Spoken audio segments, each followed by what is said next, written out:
They told me all of my cages were mental. I got wasted like all my potential, and my words shoot to kill when I'm mad.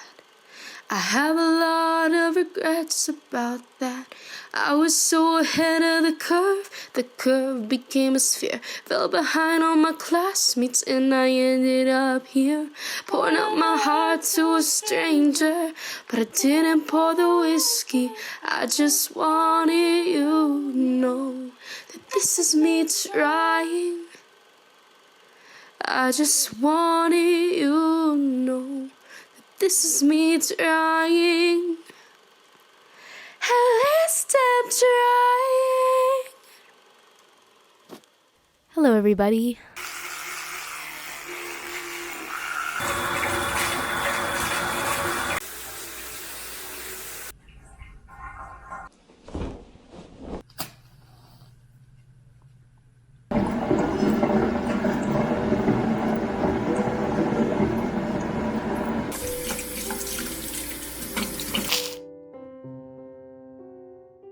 I walked through the door with you. The air was cold, but something about it felt like home somehow. And I left my scarf there at your sister's house, and you still got it in your drawer even now.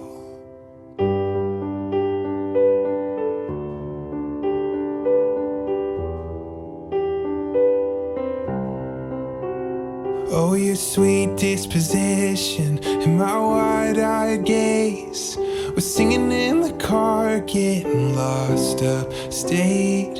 And autumn leaves falling down like pieces into place, and I can picture it after all these days. And I People know believed in spirits and ghosts. They believed you could lose your soul if you sneezed and someone didn't say, "God bless you." They believed in jinxes and curses, and sometimes even magic. Chapter 8. Completed, darling. Finished. Fiend. I'm so tired. Cause you were looking over me. Wind in my hair, I was there. I remember it all too well.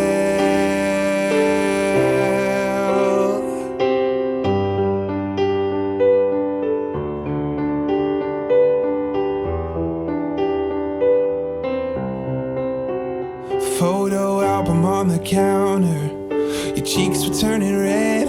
You used to be a little kid with glasses in a twin-size bed, and your mother's telling stories about you on the t-ball team.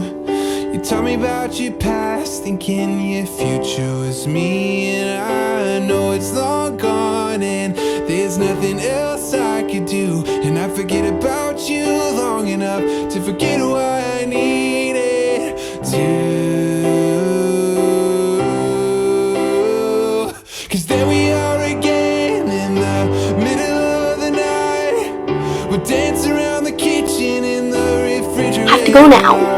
Down the stairs, I was there. I remember it all too well. Maybe we got lost in translation. Maybe I asked for too much, but maybe this thing was a masterpiece till you tore it all up, running scared. I was there, I remember it all too well.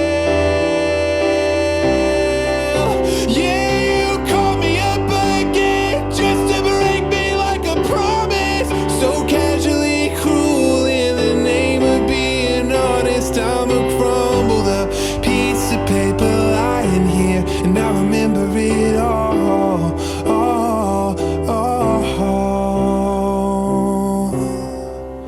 too well.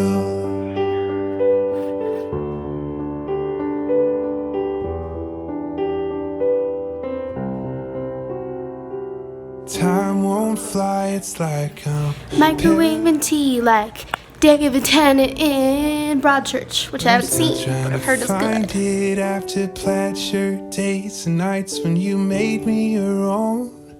Now you mail back my things and I walk home alone. But you keep my old scarf from that very first week, 'cause it reminds you of innocence and it smells like me. You can't get rid of it, 'cause you remember it all too well. Yeah. And then we are again when I loved you so.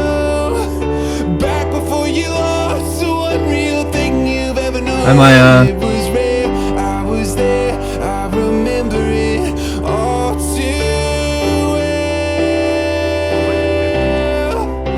Wind in my hair, you were there, you remember it. All down the stairs, you were there, you remember it all. It was rare, I was there, I remember it all too well.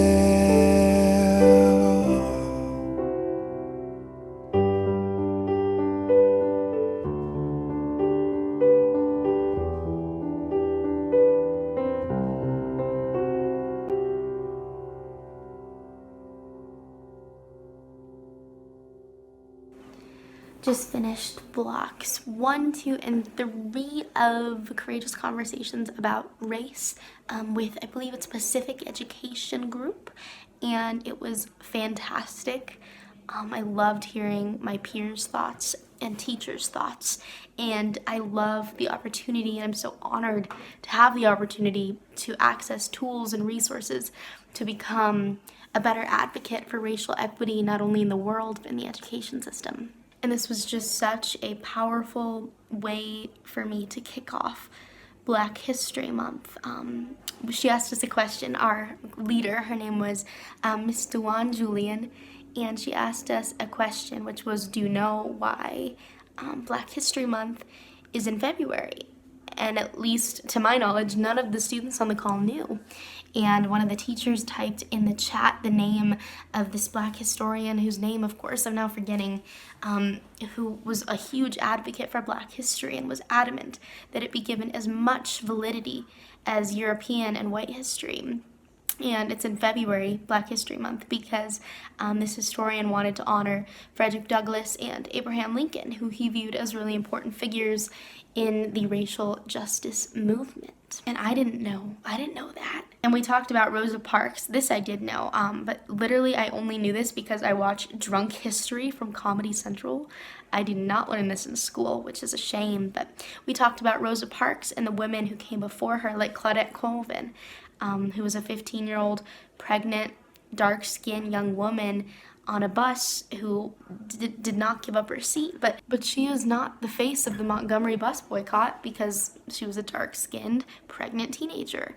And like I said, I knew that, but I wouldn't have had I not watched Drunk History, which is so sad because this should be like what we're taught in schools, like the depth of these stories. And not only do we not discuss like enough people during Black History Month, it's always the same like triad of MLK, Rosa Parks, and occasionally Malcolm X. But when we do talk about those three people, we don't tell their full stories. And these last 2 days were just so eye-opening because I have so much to do and it'll take me my whole life. You know, allyship is a lifelong journey, and I'll mess up and I'll get it wrong, and I'll always have new things to learn, and I'm so excited because I'm so hopeful. Like after those meetings, just talking to people my own age with the same feelings or similar feelings and values as me, it was just like nothing I've ever done before. And I'm just so honored to be a part of SOAR. I'm gonna go watch Ashley from Bookish Realms' Black History Month book tag, which I definitely want to do later in the month, but I'm not going to do it yet. And the reason I'm not going to do it yet is because I have not read enough books by Black authors to answer the questions. And that's something I want to amend. And I can't do that in just 1 month, but I can get started. So for example, one of the questions is like a book you'd recommend by a Black author from Africa. And the only author I can think of is Chimamanda Ngozi Adichie. And that's sad. So I'm going to make an effort this month to read more books by Black authors from Africa. Even with just one book, you know, you're getting closer to that habit, really. It is a habit. You have to work up to it of diverse reading, and it's so important to me. And I'm really excited to get better and do better and read more, and you know, I just feel so hopeful. At the same time, I really worry that all of these amazing conversations we're having are not going to translate in a systematic way. Like, we're having great conversations with our administrators and educators and principals and superintendents, and even just among students and peers and friends and strangers, and it's amazing. But what's going to happen? Like, is there going to be tangible change? And I don't know if there will be. I'm not going to let there not be. Before I graduate, my goal is that I work with my fellow SOAR students like Arazi and Alexandra, who are incredible. I love talking to them today. And I want us to create some sort of foundation for diverse books in English class. And I want to be a part of whatever initiatives they're passionate about. And I want to leave my school better than it was when I arrived, so that the next student can make it that much better for the student that comes after them and after them. And it's really a cyclical thing, and I love that. And while I do love that it's cyclical, it's also mildly discouraging, because I know I will not likely see change in my high school time. But you know, if I ever have kids, they will, hopefully, and that would be insanely amazing. Also, I'm sorry, by the way, that I'm filming on my iPhone, but I didn't bring my camera with me today, and so here we are. But what I was going to say is our school-wide read is Stamped by Jason Reynolds. I believe it's an abridged version of Stamped from the Beginning, and oh man, I'm so excited to read it. We all get free copies, hardback, which is amazing. So I'm gonna pick mine up on Thursday from the library. And then March 2nd, after I take the SAT, my school somehow got Jason Reynolds to come talk to us in a virtual meeting. I'm sorry, this is someone who was on the Time 100 list, like in years past. Like, that is insane. And I cannot wait. There's a Q&A too, so if I find a question in the book, which I'm sure I will, I'll jot it down. And I just cannot wait. Like, we're making progress, even if it's slow, even if it's not active progress yet on the part of systems and education in particular. You know, every day is a step forward. It should be. And there will be steps backward, both individually and on systemic levels. But gotta keep going. You gotta remember, in the words of Amanda Gorman, whose shoulders you stand on, and who will stand on your shoulders, and what you can do to make that foundation more solid for them, and more real, and more tangible, and actionable. And I'm so excited.